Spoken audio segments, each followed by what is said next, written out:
కోట మండలంలో అధికార వైఎస్ఆర్ కాంగ్రెస్ పార్టీ వర్గాలు గ్రూపులు పక్కన పెట్టి నాయకులు ఐక్యత రాగం పలికారు. తిరుపతి జిల్లా కోట పట్టణంలో ఓ ఫంక్షన్ హాల్ నందు ఈ నెల 28వ తేదీ కోటలో జరిగే సామాజిక సాధికార బస్సు యాత్రకి సంబంధించిన ఏర్పాటు చేసిన మీడియా ప్రతినిధుల సమావేశంలో ఆంధ్రప్రదేశ్ రాష్ట్ర శాసన మండలి సభ్యులు బల్లి కళ్యాణ్ చక్రవర్తి మేరిగా మురళీధర్ పాల్గొన్నారు. ఈ సందర్భంగా వారు మాట్లాడుతూ కోటలో జరిగే సామాజిక సాధికార బస్సు యాత్ర కార్యక్రమంను విజయవంతం చేయాలన్నారు.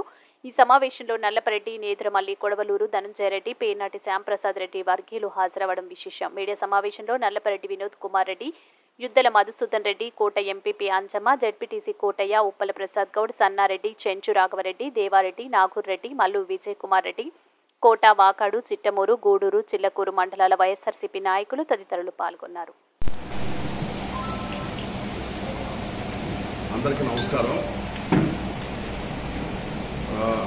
ఇదివరకే అందరికీ తెలుసు, మన ప్రీతం ముఖ్యమంత్రి వర్యులు శ్రీ వైఎస్ జగన్మోహన్ రెడ్డి గారు సామాజిక విప్లవం తీసుకొచ్చి మన రాష్ట్రంలో అనేక మంది ఎస్సీ, ఎస్టీ, బీసీ, మైనార్టీ వర్గాలకు సంబంధించిన నాయకులకి న్యాయం చేసినట్టు, అలాగే ప్రజలకు కూడా నా ఎస్సీ, నా ఎస్టీ, నా బీసీ, నా మైనార్టీ అంటూ అనేక సంక్షేమ పథకాలు వాళ్ళకి నేరుగా డైరెక్ట్ బెనిఫిట్ ట్రాన్స్ఫర్ ద్వారా అందిస్తూ ఈరోజు ఛాలెంజ్గా నిన్న మనకు ఇండియా టుడే సమ్మిట్ జరిగింది. దాంట్లో వాళ్ళు అడిగారు ప్రశ్నలు, మీరు ఏ కారణం చెప్పి మళ్ళీ ఎలక్షన్లో గెలుస్తారు ఎందుకంటే నా ద్వారా, నా ప్రభుత్వం ద్వారా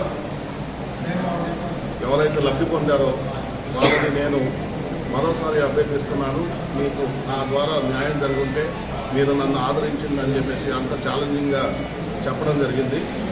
అందులో భాగంగా ఈరోజు మన రాష్ట్రంలో ఉన్న 175 నియోజకవర్గాల్లో సామాజిక సాధికారత బస్సు యాత్ర అని చెప్పేసి ప్రీతం ముఖ్యమంత్రి వర్యులు ఈ కార్యక్రమం మొదలుపెట్టినప్పటి నుంచి 3 ప్రాంతాల వారీగా ప్రతిరోజు 3 ప్రాంతాల్లో 3 నియోజకవర్గాల్లో విన్నవించుకుంటున్నాను, విజ్ఞప్తి చేస్తున్నాను.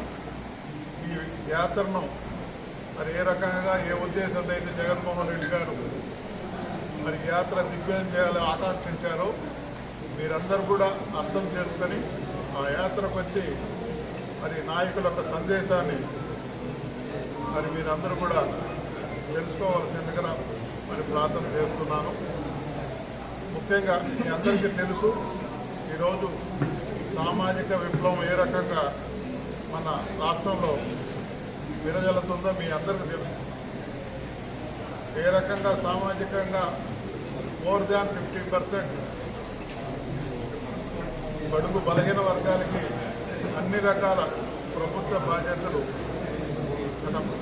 మార్కెటింగ్ కమిటీలు కావచ్చు, మరి రాష్ట్ర స్థాయిలో చైర్మన్లు కావచ్చు.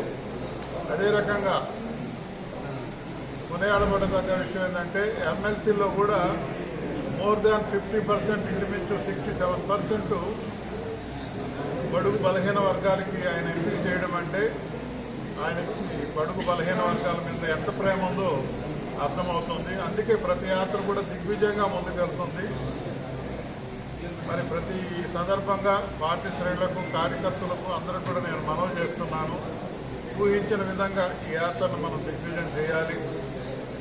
మీరు సమిష్టిగా నిర్ణయం ప్రకారమే జగన్మోహన్ రెడ్డి గారు మరి నాకు ఇక్కడ సమన్వయకర్తలుగా బాధ్యతలు ఇచ్చారు కాబట్టి